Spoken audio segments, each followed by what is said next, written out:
Bonjour mes amis. Alors, avez-vous voté par anticipation ou attendez-vous la dernière minute, si j'ose dire, pour faire votre choix, tant celui-ci est difficile.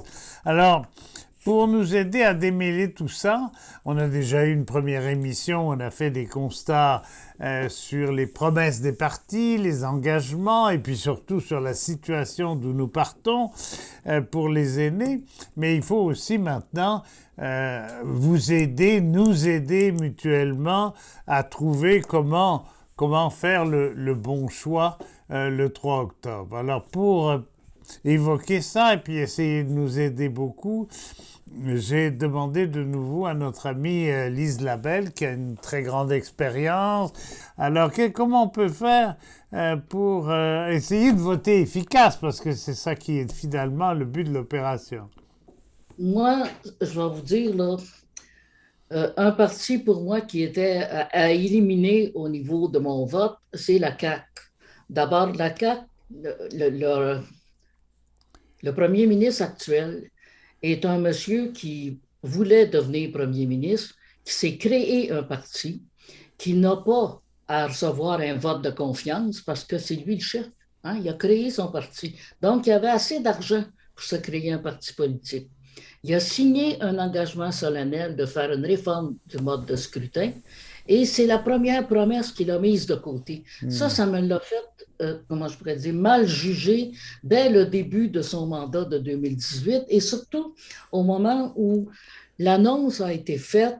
Je ne dirais pas en 2018, je pense que c'est en décembre dernier, là, alors que tout le monde s'en allait en vacances de Noël. L'annonce a été faite un vendredi après-midi à Jean-Pierre Charbonneau, le président de Démocratie Nouvelle, là, que le projet de loi que Sonia Lebel avait préparé, qu'il n'étudierait pas, que la réforme de scrutin, il ne la ferait pas. C'est sûr, il y avait tellement peur de perdre des joueurs, puis ça aurait été normal qu'ils en perdent, parce que avec 37 des 66 qui sont allés voter, ça donne 24. Ça veut dire qu'il y a un électeur sur quatre au Québec qui a voté pour la CAQ. Il y en a 3 sur 4 qui n'ont pas voté pour la CAQ. Et pendant les 4 années, le parti, dans le fond, c'est le premier ministre parce qu'il y a beaucoup de députés d'arrière-ban qu'on n'a jamais entendu parler. Mais le premier ministre, avec sa clique, ils ont agi comme s'il y avait eu 100% des votes. Alors, pendant 4 ans, là, c'était quasiment une monarchie, leur affaire. Je ne peux pas accepter de vivre dans un système comme ça, moi. On a connu autre chose. Et entre autres, du temps de René Lévesque, on a connu dans les années de 76 jusqu'à 85.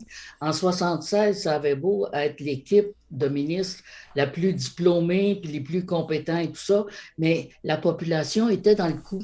On était derrière eux. Là, ceux qui sont derrière eux, je lisais dernièrement, 50% des électeurs de la CAQ, c'est des gens qui n'ont pas de diplôme universitaire.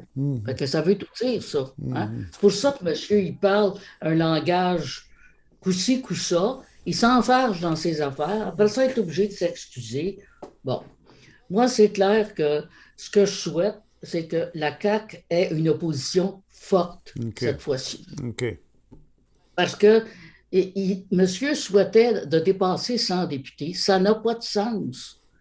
Déjà, il était dans les nuages avec leurs 76. Ça va être quoi s'ils en ont 100?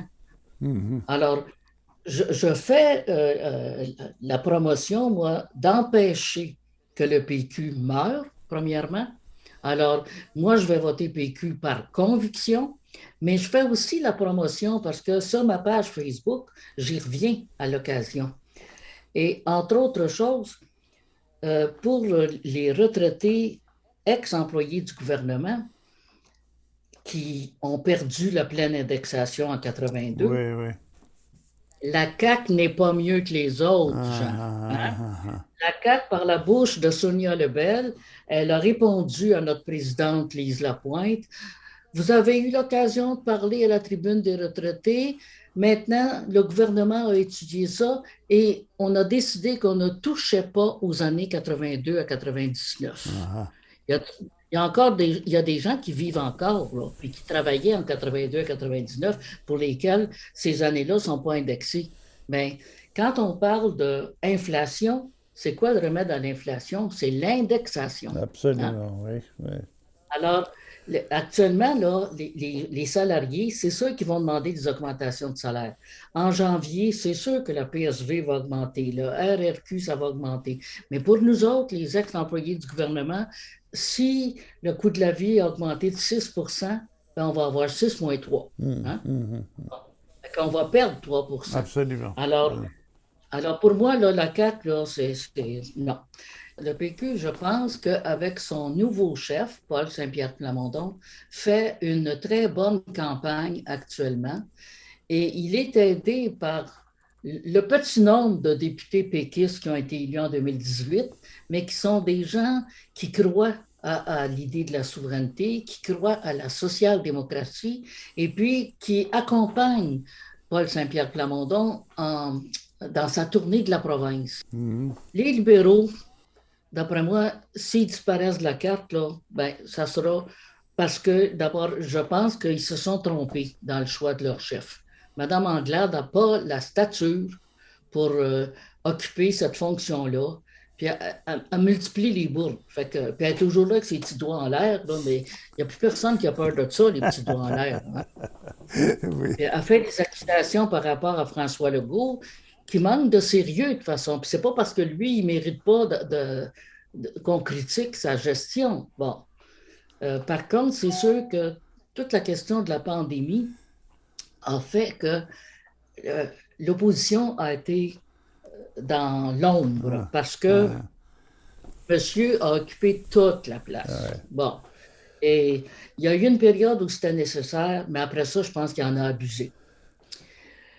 Et puis, Québec solidaire, ben moi, c'est bien de valeur, mais là, avec leurs histoires, pour les chiffres, là, ils ne sont pas dedans. Puis avant d'annoncer des choses comme l'impôt sur les successions, il aurait dû se faire calculer ça comme il faut. Puis c'est pas vrai que quelqu'un qui, au cours de sa vie, a amassé la valeur d'à peu près 1 million de dollars, doit faire imposer sa succession. Parce qu'aujourd'hui, 1 million de dollars, c'est quoi?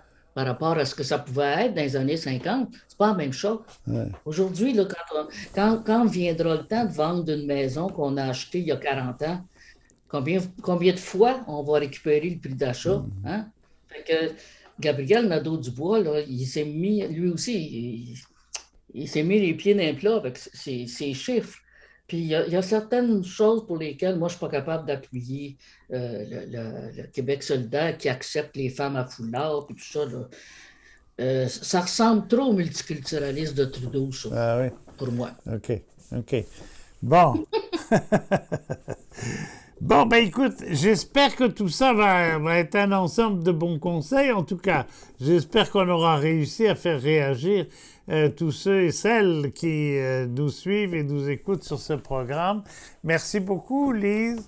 Ça me fait plaisir, Jean. Puis vous savez qu'il y a 30% des électeurs actuellement qui ont conservé l'option souverainiste. Mais il y en a plusieurs que la CAQ a récupéré parmi ça. J'aimerais ça que ces gens-là reviennent au bercail. Oui, tu aimerais une opposition au moins de 2 partis qui sont capables de s'allier par rapport à la prétention, on va dire, ou l'arrogance du gouvernement qui va numéro 2 de monsieur Legault, si j'ai bien compris. Merci beaucoup, Lise, et à tantôt.